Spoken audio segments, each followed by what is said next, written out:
Zone of the Enders 1 and 2 are hands down the best Giants robot games you'll ever play.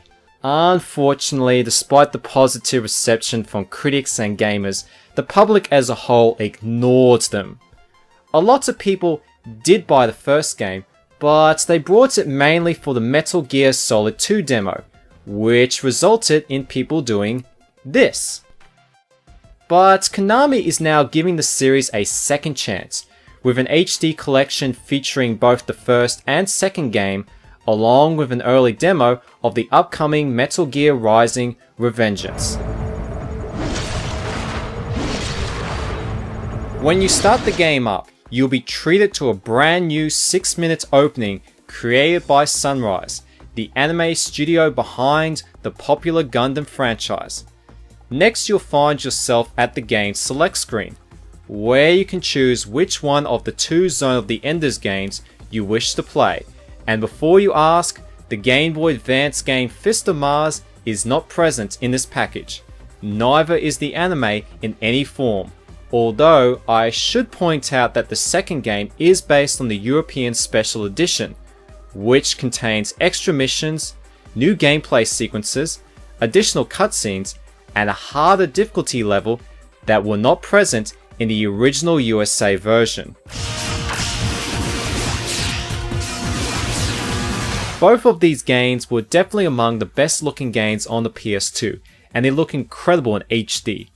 All the textures have been redone to make the games look sharper, and the aspect ratio has been changed from 4:3 to 16:9.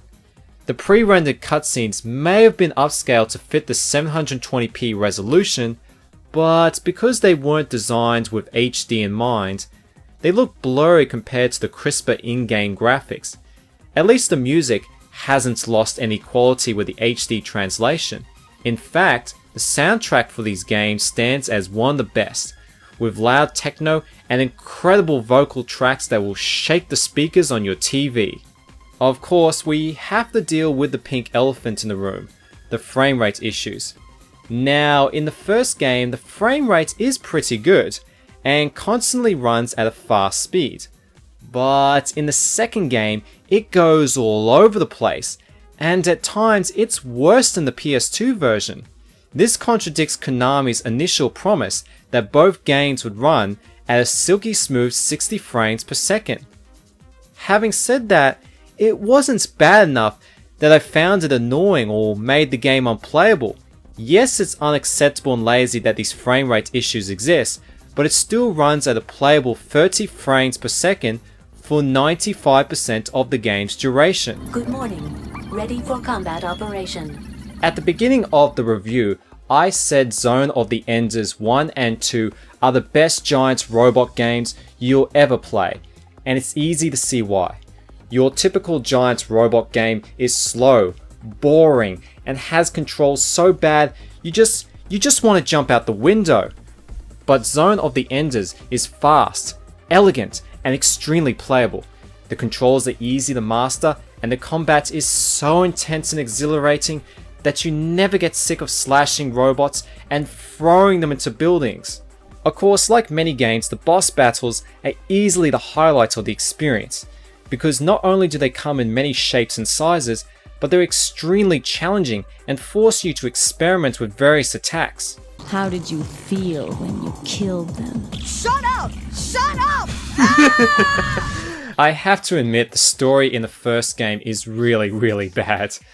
The game attempts to set up a story about the value of life and war. Unfortunately, the terrible script, poor translation, and silly voice acting will have you laughing instead of being intrigued. Enemy and objective variety is certainly lacking in the first game, plus most of the sub-weapons are pretty useless. The second game addresses these problems by giving us a smoother, more developed story and a less annoying older protagonist, as well as more types of enemies and locations than the first game, which only took place in a repetitive looking space colony. To do this, so I should just shut up and obey orders. That is the most sensible course. So you say. Completing the campaign for both games should take somewhere between 12 and 14 hours. Each game offers a versus mode featuring many of the robots from the main story mode, and can be played against a computer or friends. Unfortunately, there is no online option available. Hungry for more content? Well, the second game contains a mode called Extra Missions, with over 100 levels built with locations and enemies from the main game. Some missions have special perimeters and restrictions to help mix things up. You set the fastest record. Congratulations. While the second game has some frame rate issues and the story in the first game is so bad it's comical, but the fast, exhilarating combat and amazing production values make these games the best giant robot games you'll ever play. If you're a fan of giant robot cartoons or Hideo Kojima's other games, then you'd be crazy not to pick up the Zone of the Enders HD collection, which I'm giving a rating of 8 out of 10. Yeah, you want some of this? Take that! Yeah, take that! Only one more hit! Yes! I defeated him! I am king of the world! Wait, what? What's going on? Am I dying? No. I beat him! I kicked his sorry Look, I even got the trophy! What's going on? Silly you. You really thought you could beat me. But I did beat you. This game.